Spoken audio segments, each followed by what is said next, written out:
बैठो बैठो बैठो, तुम बैठ जाओ, आगे कर लो, खड़े हो जाओ।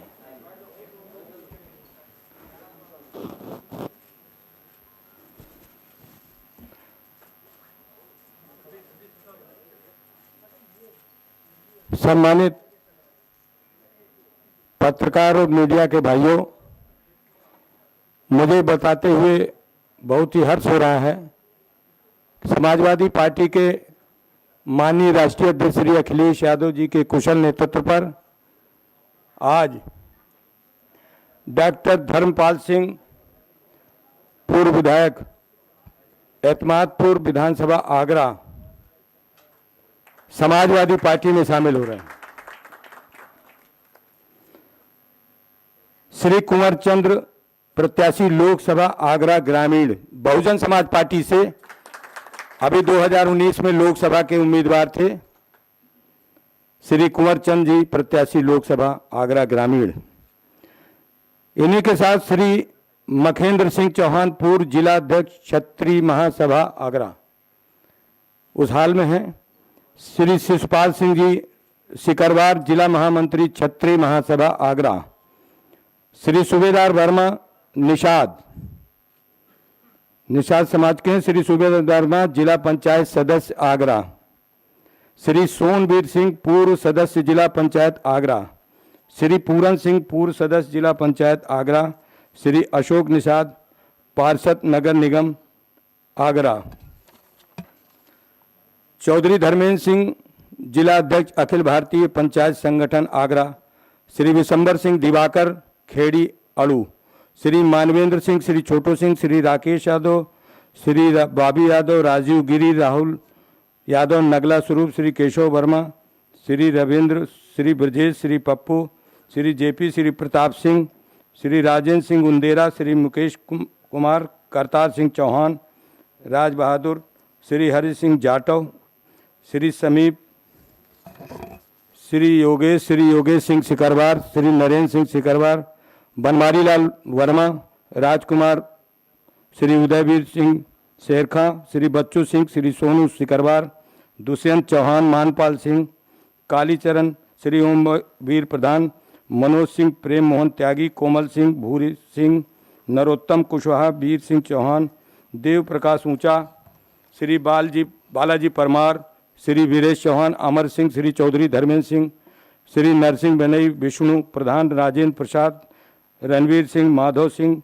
राजेंद्र, जोगेंद्र सिंह, सुशील सिंह, रामोतार, रूपेंद्र, हरिपाल, अनिल कुमार, सीनन सिंह, हरिशंकर, कैलाश, लाखन सिंह परिहार, राजकुमार नगला, श्री राममती राजकुमारी, श्री सोबरन सिंह वर्मा, उमेश सिंह चावली, रामकुसुम, श्री राम रतन, श्री भागीरथ जाटव, श्री मुनेश बाबू, मितावली, मनोज कुमार, सुरेंद्र कुमार, राम कुमार धाकड़े, चंद्रभान सिंह, श्री विशंबर सिंह खेड़िया, अशोक सिकरवार, शिवशंकर परमार, केपी सिंह गढ़ी और रद्दू, श्री प्रदीप चमरोला और श्री हरिओम उपाध्याय, पूर्व मंत्री उत्तर प्रदेश सरकार, माधवगढ़ विधानसभा जिला जालौन, आ गए हैं, थोड़ा सा लेट है, 15-20 मिनट में आ जाएंगे।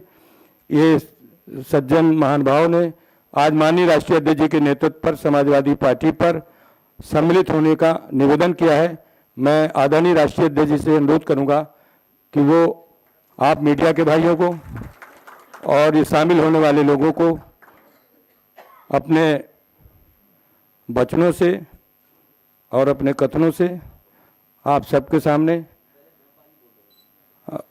श्री धर्मपाल सिंह, डॉक्टर धर्मपाल सिंह, पूर्व विधायक आगरा से अनुरोध है कि वो मीडिया के भाइयों के सामने अपनी बात संक्षिप्त रूप से मीडिया के सामने रखें। समाजवादी पार्टी के सभी कार्यकर्तागण और मेरे सामने बैठे बहुत ही सम्मान के योग्य समाचार पत्र के सभी बंधुओं,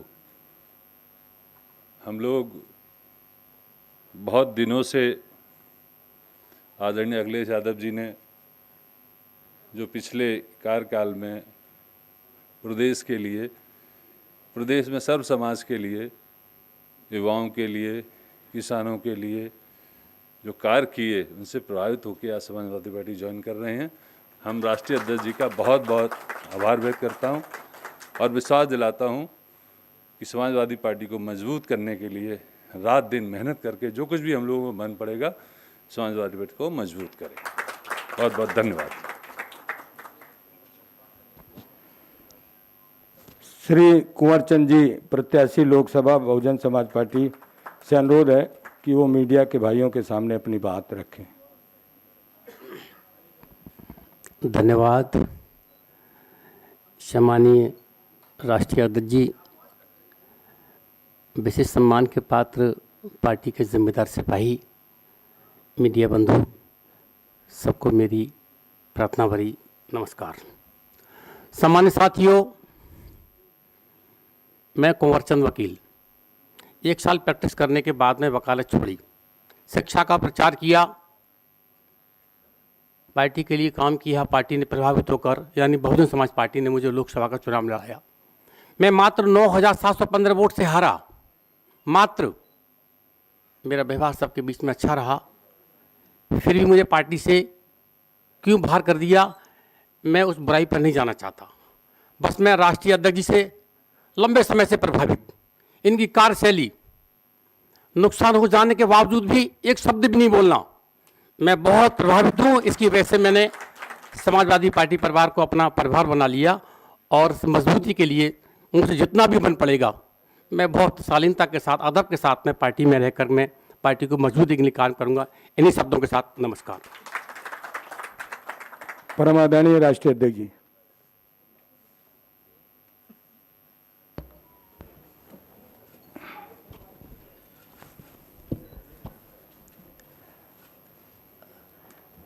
सबसे पहले मैं पत्रकार साथियों का बहुत बहुत धन्यवाद देना चाहता हूँ। इधर कोरोना की वजह से, कोविड-19 की वजह से हम और आप लोग नहीं मिल पाए, और उस दौरान जो हमने आपने देखा, शायद ही दुनिया में ऐसा कहीं हुआ होगा। जिस तरीके की लोगों को तकलीफ़ और परेशानियों का सामना करना पड़ा, और एक ऐसा समय आया जब लगा ही नहीं कि उत्तर प्रदेश में कोई सरकार है। लोगों को अपने हाल पे छोड़ दिया। जो तस्वीरें आपके माध्यम से पूरे प्रदेश और देश में पहुंची, लोग भागते नज़र आए, लोग दवाई का इंतज़ाम करते रहे, दवाइयाँ ब्लैक हुईं, लोगों को बिस्तर नहीं मिले, ऑक्सीजन के लिए दर दर भटकना पड़ा, ऑक्सीजन के सिलेंडर के लिए अगर जाना पड़ा तो लाठी भी खाई लोगों ने। और उस पूरे के पूरे समय के में कहीं सरकार का पता नहीं लगा, और न जाने कितने हमारे आपके करीब के लोगों की जान चली गई। अगर समय पर दवाई मिल जाती, समय पर इलाज मिल जाता, जा पाए। अगर कोई जिम्मेदार उसके लिए था तो भारतीय जनता पार्टी की सरकार जिम्मेदार थी। इधर चुनाव में जो देखने को मौका मिला, जिला पंचायत सदस्यों का चुनाव रहा हो, जब जनता ने चुनाव उनके सामने आया तो जनता ने अपना समर्थन दिखाया, और सबसे बड़ी संख्या में उत्तर प्रदेश में समाजवादी पार्टी के सदस्य भी जीते, वीडीसी भी जीते, प्रधान भी जीते। लेकिन सरकार ने यह तय कर लिया कि उन्हें लोकतंत्र में बहुमत जिसको मिला है उसकी कोई परवाह नहीं है, जो जनादेश है उसकी कोई परवाह नहीं है, और जानबूझ करके, रणनीति बना करके और फुल फ्लैश प्लानिंग करके जो चुनाव कराए गए, उस हमारे और आपके सामने परिणाम हैं। लोकतंत्र में ऐसा नंगा नाच किसी सरकार ने नहीं किया होगा जितना भारतीय जनता पार्टी ने नंगा नाच किया है। इतनी गुंडागर्दी जिसकी कोई कल्पना नहीं कर सकता था। अगर कोई पर्चा खरीदने गया है, पर्चा लेकर के पहुंचा है, तो उसका इंतज़ाम पूरा का पूरा किया प्रशासन ने कि कैसे छीना जाएगा। जिस प्रदेश की पुलिस और जिस प्रदेश के प्रशासनिक अधिकारी इस बात पे लगे हों कि पर्चा कैसे छीना जाएगा, और उसी समय हम लोगों ने वो चीज़ें देखी जो कभी कल्पना नहीं कर सकते हम। हमारी बहनों के साथ क्या व्यवहार हुआ, उनके कपड़े छीन लिए गए, उनके साथ जो व्यवहार हुआ, अपमान हुआ, कोई कल्पना नहीं कर सकता था। जो सपना दिखा रहे थे कि समाज को हम एक अच्छे रास्ते पर लेकर के जाएंगे, उनने उत्तर प्रदेश की बहनों के साथ कैसा व्यवहार किया, और केवल इसलिए कि ब्लॉक प्रमुख उनका बन जाए। पैसा चला वो अलग है, झूठे मुकदमे दर्ज हुए वो अलग है, गंभीर धाराओं में लोगों को घर पर नहीं रहने दिया वो अलग बात है। और सोचिए खुशी कैसे मनाई जा रही थी, लोकतंत्र की धज्जियां उड़ा करके लड्डू खाए जा रहे हैं, खुशी मनाई जा रही है। ये योगी नहीं हो सकते। मैंने कई मौकों पर कहा, फिर कहता हूं, मैं बात दोहराता हूं, ये योगी नहीं है। अगर कोई योगी होता तो शायद जनता को दुख नहीं देता। और मैं क्या कहूं, आज तो रिकॉर्डिंग है सबके सामने। लखीमपुर में जो बहनों के साथ हुआ उसकी बाकायदा रिकॉर्डिंग है कि कौन कौन उसके कपड़े को छीन रहे थे। दोनों बहनें मुझसे मिली यहां करके, दोनों बहनों से मैं मिला और हमने भरोसा दिलाया कि पूरे के पूरा उनके सम्मान के लिए समाजवादी पार्टी उनके साथ खड़ी दिखाई देगी। इटावा के एसपी सिटी, उनका कहना, उनका मोबाइल पे बात करना, किस वरिष्ठ अधिकारी से बात कर रहे थे वो वही जानते हैं। लेकिन वो खुद कह रहे हैं कि भारतीय जनता पार्टी के जिलाध्यक्ष, भारतीय जनता पार्टी के विधायक, भारतीय जनता पार्टी के कार्यकर्ता ये बम, ये इस तरह का पथराव और इस तरह की कानून व्यवस्था खराब कर रहे हैं। जहां नहीं जीत सकते थे चुनाव, वहां सोचिए बराबर करके चुनाव जीत लिया, बराबर कर करके चुनाव जीत लिया। और संज्ञान में कौन ले इस बात को? एसपी सिटी अपमानित हो जाए, एसपी सिटी झापड़ खा जाए, पत्रकार खुलेआम पिटे उन्नाव में, प्रदेश के दूसरे हिस्सों में पत्रकार पिटे। इस सरकार को उसकी परवाह बैठे हैं, बड़ी कुर्सी पे बैठे हैं, वो भी लोकतंत्र के धज्जियां उड़ते हुए बधाई दे रहे हैं। इससे ज्यादा शर्मनाक काम और कुछ हो नहीं सकता। ये सब जनता ने देखा है और समय आने पर जनता हिसाब किताब करेगी और जनता इनको सबक सिखाने का भी काम करेगी। जो कुछ और जिलों में हुआ है, तमाम कार्यकर्ता नेता हमें मिले हैं, जानकारी मिली है, पार्टी कार्यालय में सूचना मिली है।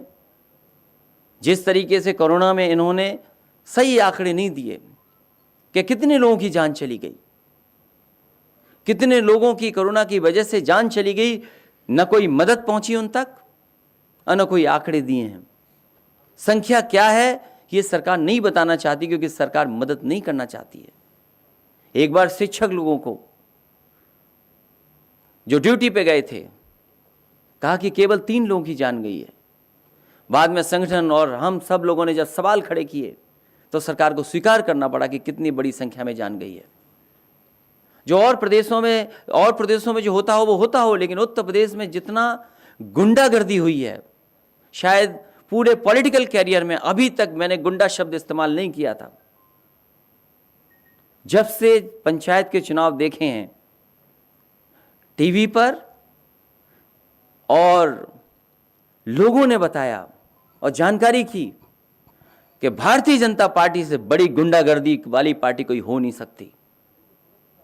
और प्रशासन का साथ लेकर के गुंडागर्दी करना, ये लोकतंत्र में नई परिभाषा तय की है। इसी तरह जो गोरखपुर में हुआ है, हमारा पार्टी का कार्यकर्ता बैठा है, चिन्हित कर करके उसकी टांग तोड़ दी गई। वो खड़ा है, बैठा है यहाँ पर। हमारे ये पूर्व पार्टी में है, इनके भाई हैं, इनका चिन्हित करके इनका हाथ तोड़ दिया गया। न जाने कितने लोगों पर झूठे मुकदमे दर्ज हुए, न जाने कितने लोगों पर गंभीर धाराएं लगी हैं, न जाने कितनी। घरों को गिराने के लिए तैयारी कर ली कागज की। इसलिए जो हुआ है वो सब ने देखा है और समय आने पर जनता इनको सबक सिखाने का काम करेगी। एक बार फिर मुझे खुशी है इस बात की कि डॉक्टर धर्मपाल सिंह जी समाजवादी पार्टी में आ रहे हैं। केवल हम ही नहीं चाहते थे, हमारी पार्टी के बहुत कार्यकर्ता नेता चाहते थे कि ऐसा नेता समाजवादी पार्टी में शामिल हो जाए तो पार्टी और मजबूत आसपास जिलों में दिखाई देगी। मुझे खुशी है कि डॉक्टर धर्मपाल सिंह आज समाजवादी पार्टी में शामिल हुए हैं। मैं इनको बधाई देता हूं, इनके सभी साथियों को बधाई देता हूं, उनका सभी कार्यकर्ताओं का मैं स्वागत भी करता हूं। साथ ही साथ बहुजन समाज पार्टी के बहुत ही जिम्मेदार नेता कुंवर चंद वकील, जो चुनावी लोकसभा के लड़े थे, सामाजिक कार्यों में लगातार समाज में दलित पिछड़े उनकी मदद करते रहे। मैं इनका स्वागत करता हूं। इनके साथ जितने भी सहयोगी साथी आए हैं, मैं उनको भी बहुत बहुत बधाई देता हूं और मुबारकबाद देता हूं कि आपके आने से, आप दोनों लोगों के आने से पार्टी के तमाम लोग का मनोबल भी बढ़ेगा और एक ताकत बनी है कि आने वाले समय में पार्टी का परिणाम भी बहुत ऐतिहासिक होने जा रहा है। और आगरा के आसपास हम आपको भरोसा दिलाते हैं कि जिस तरीके से समाजवादी पार्टी ने सबको साथ लेकर के चलने का फैसला लिया है और विकास के रास्ते को और मजबूत करना है, क्योंकि दुनिया में आगरा का एक अपना नाम है, अपनी पहचान है। अगर देखा जाए ज़्यादा वो सबसे बड़े पैमाने पर आगरा से मदद मिलती है। एक्सपोर्ट के मामले में भी बहुत आगे है। जो आगरा के साथ भेदभाव किया गया है, जो आगरा के विकास को रोका गया है, केवल आगरा नहीं उसके आसपास के लोगों का जो विकास रोका है, चाहे वो हमारे किसान हों, हम आपको भरोसा दिलाते हैं कि समाजवादी पार्टी जिस तरीके से विकास कार्यों को आगे ले जा रही थी, आगे भी ले जाने का काम करेगी। मैं इसी के साथ सभी साथियों का बहुत बहुत स्वागत करता हूं, धन्यवाद देता हूं। और मैं आपसे कहूंगा कि गोरखपुर में जिस तरह की घटनाएं हुई हैं, क्योंकि मुख्यमंत्री जी अपने यहाँ एक्सपेरिमेंट पहले करते हैं, गुंडागर्दी का एक्सपेरिमेंट वो अपने वहाँ पहले करते हैं और उसको लागू फिर उत्तर प्रदेश में हर जगह करते हैं। मुझे दुख इस बात का है कि कल भारतीय जनता पार्टी ने, उनके नेताओं ने सबको बधाई दी, सबका धन्यवाद दिया, लेकिन पुलिस का धन्यवाद क्यों नहीं दिया? जिन जिलाधिकारियों ने झूठे मुकदमे लगाए, सुबह से लेकर के शाम तक परेशान रखा बीडीसी और जिला पंचायत सदस्यों को, उनको धन्यवाद क्यों नहीं दिया? अगर इनको न लगाया गया होता तो उत्तर प्रदेश का परिणाम ही दूसरा होता।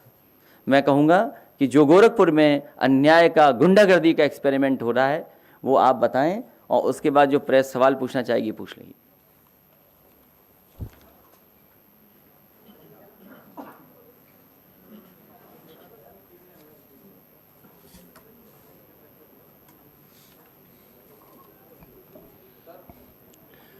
माननीय राष्ट्रीय अध्यक्ष जी, मंच पर बैठे सभी सम्मानित वरिष्ठ नेतागण, मीडिया के साथी और समाजवादी पार्टी के कार्यकर्ता पदाधिकारी साथियों, माननीय प्रदेश अध्यक्ष जी, मीडिया के लोगों से और माननीय अपने राष्ट्रीय अध्यक्ष जी से कहना चाहते हैं कि गोरखपुर में जो गुंडई हुई, योगी आदित्यनाथ के निर्देश पर वहाँ के डीएम और एसएसपी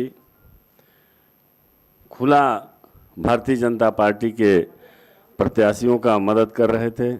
यहाँ तक जो पूरे ज़िले की यही हालत थी, लेकिन खोराबार में हम लोग थे, वहाँ शैलेश, खोराबार ब्लॉक और गोरखपुर जनपद, शैलेश यादव चुनाव लड़ रहे थे और इनका पर्चा दाखिला कराने के लिए हम लोग वहाँ जद्दोजहद कर रहे थे। माननीय विजय बहादुर यादव जी और सभी समाजवादी पार्टी के वरिष्ठ नेता हम लोग साथ में थे। तो वहाँ के सीओ जो थे, उनकी प्लानिंग थी, पहले कह रहे थे कि मात्र दो आदमी को जाने का परमिशन है। तो हम लोगों के द्वारा कहा गया कि एक समर्थक, एक प्रस्तावक, एक कैंडिडेट, 3 लोगों का तो जाना जरूरी है, नहीं तो पर्चा दाखिल कैसे होगा।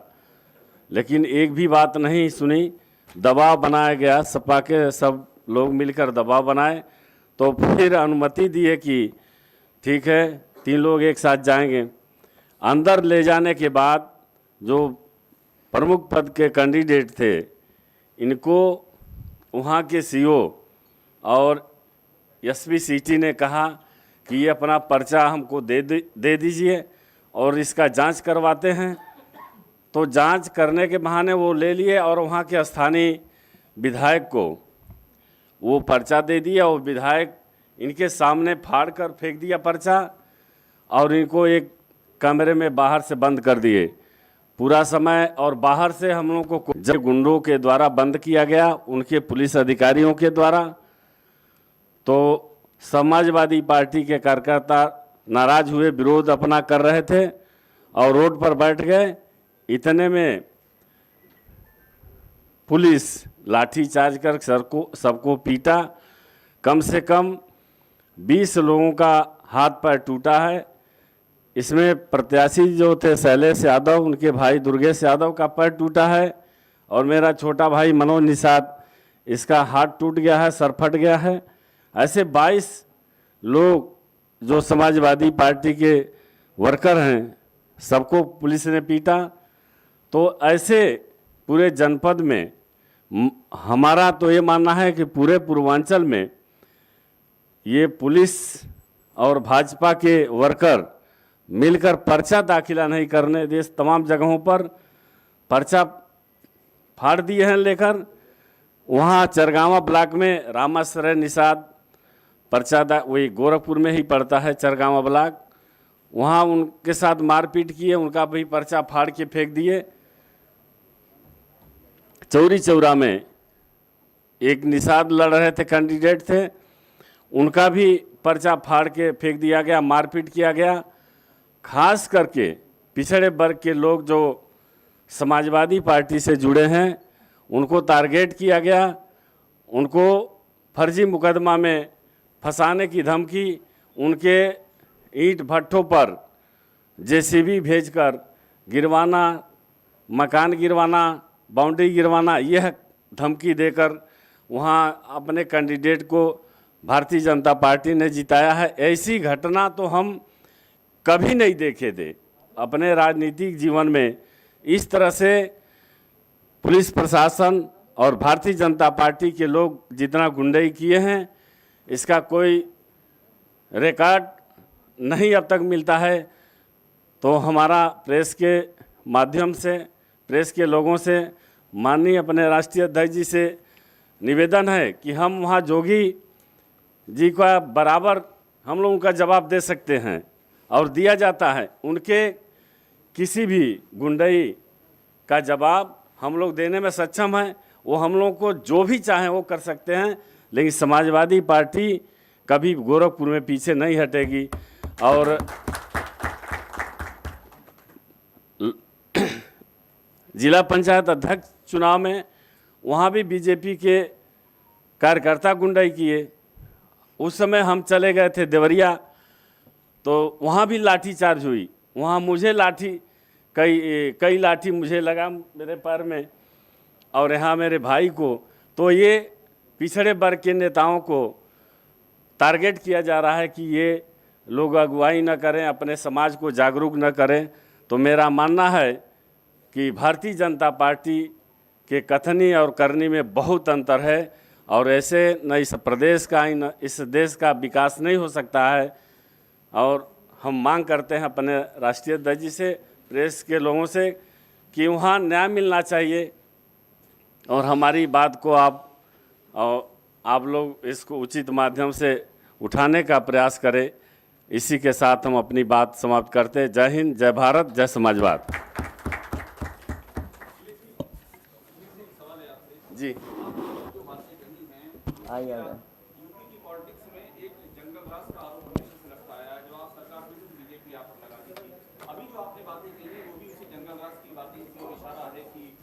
उत्तर प्रदेश के चुनाव में जनता ने सबसे ज़्यादा समाजवादी पार्टी को समर्थन दिया। भारतीय जनता पार्टी को हरा दिया। इसीलिए पूरे प्रशासन को लगा करके और भारतीय जनता पार्टी ने अपने गुंडों को आगे कर करके जो बहुमत का था, जनमत था, उसका अपमान किया है। ये जनता देख रही है और समय आने पर जनता एक बार फिर इन्हें उखाड़ फेंक देगी।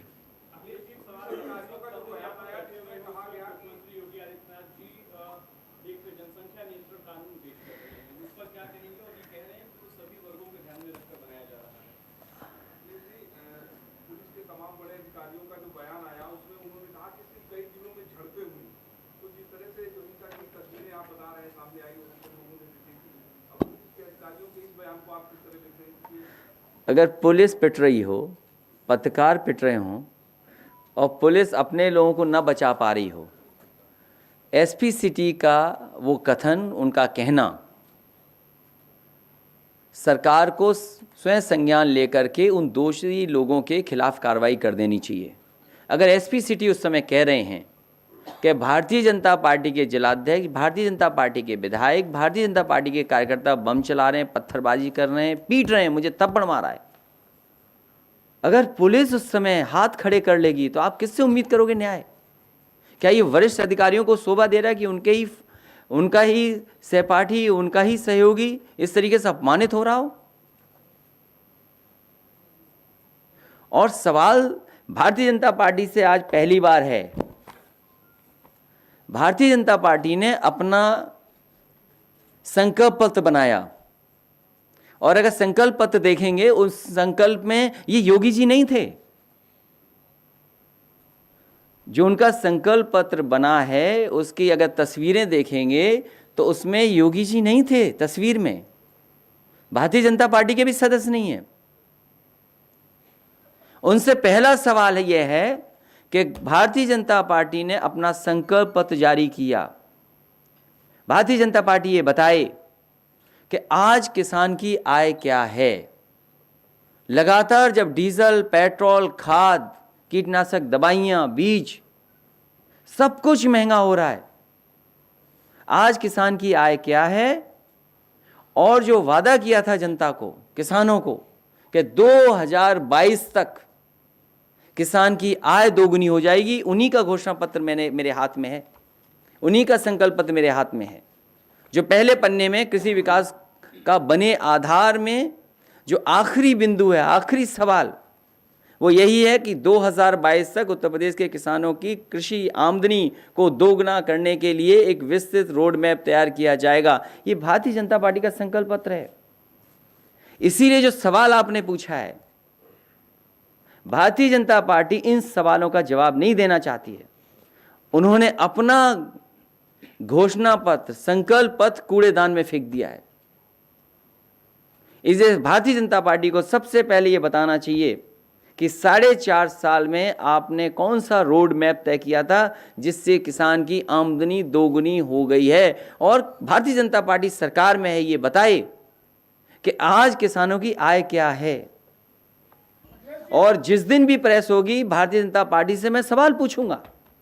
ये पहला सवाल है भारतीय जनता पार्टी सरकार के लिए, क्योंकि दिल्ली में सरकार उनकी है, उत्तर प्रदेश में सरकार उनकी है। अभी 1 लाख करोड़ रुपया भी मंडियों के लिए आया है, जबकि 4.5 साल में जो पूरी 2022 में समाजवादी पार्टी चुनाव की तैयारी कर रही है और अभी जल्दी आपकी संजय सिंह से मुलाकात हुई और ओवैसी से मुलाकात हुई, क्या मायने है इसके? नहीं, कुछ लोगों से मुलाकात नहीं है, कुछ लोगों से हुई है।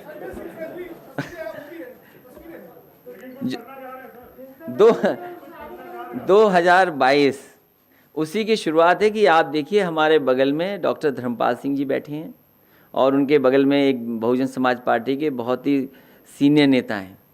इसी तरह समाजवादी पार्टी जोड़ती रहेगी लोगों को। और हमारा जो विकास का रास्ता है, इस विकास के रास्ते पर कोई बहस नहीं है। आप स्वीकार करें न करें, लेकिन आप इस बात को मानते हैं कि यही असली विकास का रास्ता है, क्योंकि हमारे मुख्यमंत्री जी विकास पसंद नहीं करते हैं, इसीलिए दूसरी तरफ ले जाना चाहते हैं। उन्हें तो एक ही आता है, ठोको।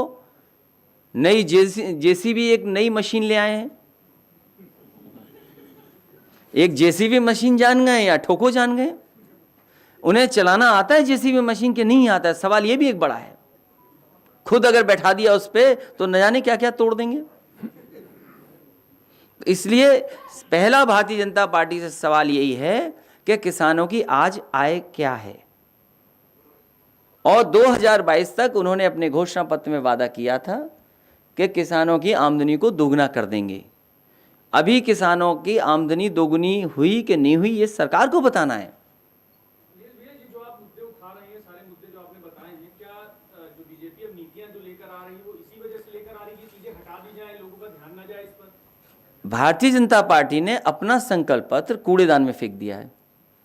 और क्योंकि इस संकल्प पत्र में मुख्यमंत्री जी की तस्वीर नहीं है, इसलिए उन्होंने कूड़ेदान में फेंक दिया इसको। तो ये सवाल पहला है जो उनका सबसे पहला किसानों के लिए लिखा गया, वो हम जानना चाहते हैं कि किसानों की आय दोगुनी कब तक होगी। 2022 के लिए लिखा है उन्होंने।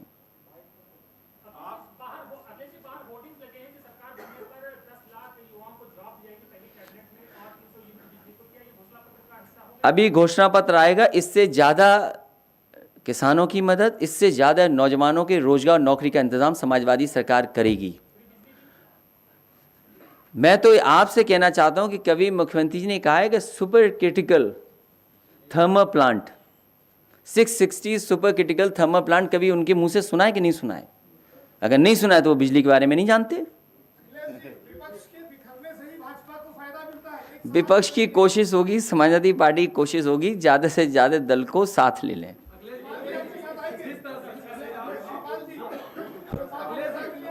सबको लेंगे, जो जो छोटे दल हैं सबको। कई बार मैं कह चुका हूं, फिर रिकॉर्ड कर लो कि सभी दलों को, छोटे दलों को साथ लेने का प्रयास लगातार समाजवादी पार्टी करेगी।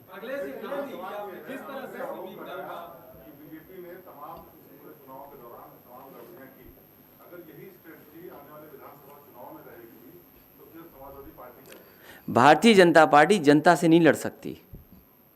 जनता बदलाव चाहती है और बदलाव का परिणाम आपने देखा है कि सबसे ज़्यादा जिला पंचायत सदस्य समाजवादी पार्टी के जीते थे, आज भी गिनती कर सकते हैं। लेकिन जिस तरीके से भ्रष्टाचार, पैसे का और प्रशासन का इस्तेमाल हुआ है, उससे परिणाम बदले हैं।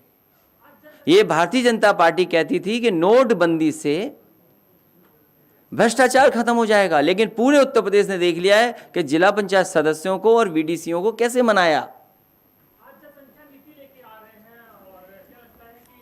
मैं उसका जवाब दे चुका हूं, पूरी बात कह के जवाब दे चुका हूं। मैं आज तक 1000 करोड़ से ज़्यादा किसानों का पैसा बकाया है, गन्ना किसानों का।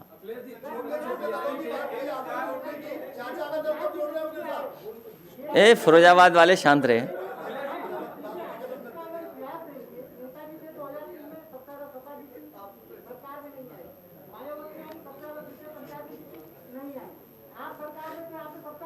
मैं आपसे सहमत हूं कि ये सरकार में नहीं आएंगे। मैं आपसे सहमत हूं।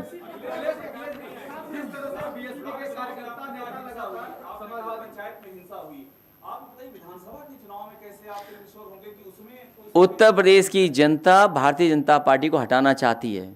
जनता से ज़्यादा संख्या नहीं है इनकी, जनता बदलाव चाहती है।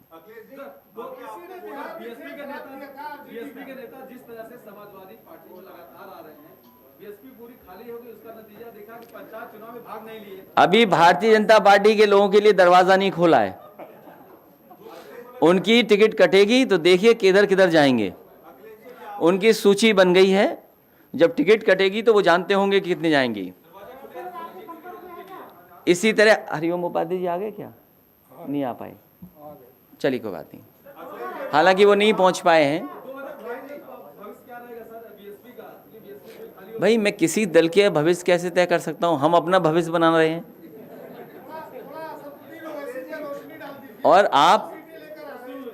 आप खुद सोचिए, कोविड के समय पर क्या हैंडलिंग थी, सरकार क्या कर रही थी, और लॉकडाउन के समय पे क्या नहीं हमने देखा, हमने आपने। और जिन परिवारों के सदस्य चले गए हैं, जिनकी जान चली गई, मामूली सी दवाई मिल जाती, समय पर इलाज मिल जाता, अस्पताल में बेड मिल जाता, ऑक्सीजन मिल जाती, डॉक्टर देख लेते। ये डॉक्टरों का दोष नहीं है, ये सरकार का दोष है, क्योंकि सरकार में मुख्यमंत्री समझते नहीं है कोई चीज़। उन्होंने कहा सब चीज़ें हैं, हर चीज़ ब्लैक हुई। ये सवाल बड़े हैं। और आज जिन परिवारों के सदस्य चलेंगे, सरकार ने क्या मदद की है? और इतनी महंगाई होने के बाद, इतनी महंगाई जब हो गई है, तो बताइए रोजगार और के अवसर क्या पैदा किए सरकार ने? ये बहुत बड़े सवाल है। इसलिए केवल एक सवाल आज है, किसान की आय दोगुनी कब होगी? तुम्हारा आखिरी सवाल कभी नहीं होगा। इसी परिपाटी पर उत्तर प्रदेश में भी आ रहे, बिहार में आरजेडी का खेल खराब किया था। क्या लगता है आपको? आप उसमें आप खुद समझदार हैं। आपकी क्या राय है? मैं कोई राय नहीं दे सकता इस पर। उत्तर प्रदेश की जनता विकास चाहती है, खुशहाली चाहती है। समाजवादी सरकार में जो योजनाएं, विकास कार्य हुए थे, वो आज भी सामने दिखाई दे रहे हैं। कोविड के समय पर आपके एम्बुलेंस ने मदद की, और इस सरकार ने एम्बुलेंस बंद कर दी है। एम्बुलेंस बंद कर दी सरकार ने। अखिलेश जी, एक सवाल, अभी जो कोविड का इतना सवाल पूछा जा रहा है, ऑपोजिशन में सारी पार्टियां कोविड को लेके सरकार को घेर रही हैं। क्या सभी ऑपोजिशन के जितने भी दल हैं, क्या वो डेथ ऑडिट की बात कहेंगे और उसको लेके आप लोग आगे बढ़ रहे हैं? समाजवादी सरकार बनने पर ऑडिट होगा, और ऐसे सरकारी अधिकारियों ने जिन्होंने आंकड़ों को छिपाया उनके खिलाफ भी कार्रवाई होगी। और जिला पंचायत के चुनाव में और ब्लॉक प्रमुख के चुनाव में जिन्होंने अधिकारियों ने अपनी सीमाएं लांघ गए हैं, उनकी भी सूची बनी हुई है।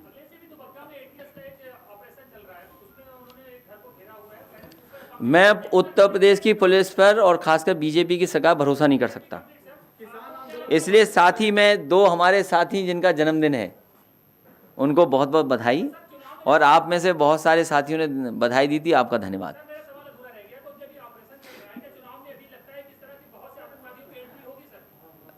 ये बात को ये जवाब देना चाहिए कि उत्तर प्रदेश के किसान इंतज़ार कर रहे हैं कि उनकी आय दोगुनी कैसे होगी, और आज किसानों की आय क्या है। जिस तरीके से डीजल पेट्रोल और महंगाई बढ़ी है, उस समय सरकार को बताना चाहिए कि कितनी आय है किसानों की। और जो कोविड के समय पर जो कारोबार बर्बाद हो गया, छोटे दुकानदार बर्बाद हो गए, छोटे ठेले लगाने वाले, रेडी लगाने वाले या कारोबारी थे, डे टू डे कमाने वाले लोग, डेली वेजेस पे काम करने वाले, आखिरकार उनकी क्या सरकार ने मदद की है? ये बड़े सवाल हैं।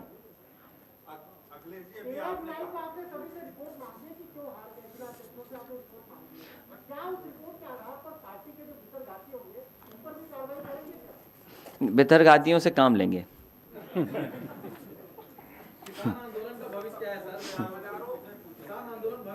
कई बार नहीं बता सकते ना कौन बेतरघाती है, ये नहीं पता तो लग जाता है, लेकिन आप मुंह पे नहीं कह सकते हो। मैं अनिल सैनी जी को बहुत बधाई देता हूं उनके जन्मदिन पर, खुर्रम निजामी जी को बहुत बहुत बधाई, और एक बार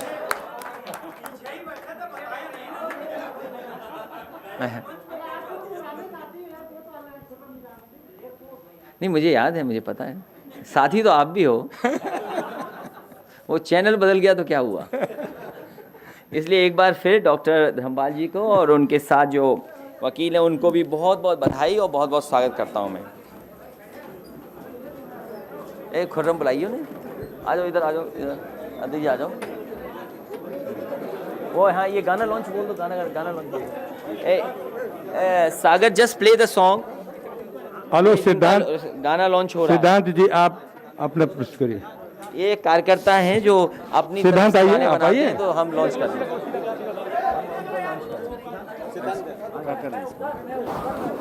ये सिद्धांत के द्वारा माननीय राष्ट्रीय अध्यक्ष जी के करकमलों से आज उनके गाने को लॉन्च कर रहे हैं।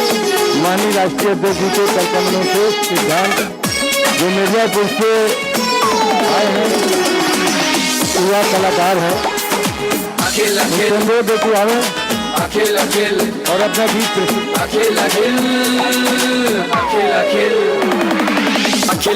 अखिलेश, अखिल अखिल अखिलेश, अखिल अखिल, बहुत बहुत धन्यवाद अखिल अखिल, माननीय राष्ट्रीय अध्यक्ष जी को, अखिल अखिल अखिलेश, अखिल अखिल अखिलेश। सभी पत्रकार बंधुओं को भी बहुत बहुत धन्यवाद। हमारे सभी समाजवादी साथियों को बहुत बहुत धन्यवाद। आज माननीय जी द्वारा मेरे लघु फिल्म अपना अखिलेश का विमोचन हुआ। मैं माननीय जी को बहुत बहुत धन्यवाद करता हूँ। अखिल अखिल अखिल अखिल,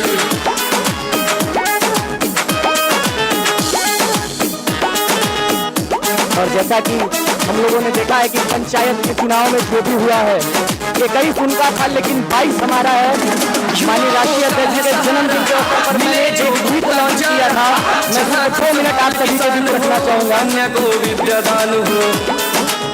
यूपी के हर घर के बायब की च्वाइस, अखिलेश जी के इंतजार करे 22। यूपी के हर घर के बायब की च्वाइस, अखिलेश जी के इंतजार करे 22।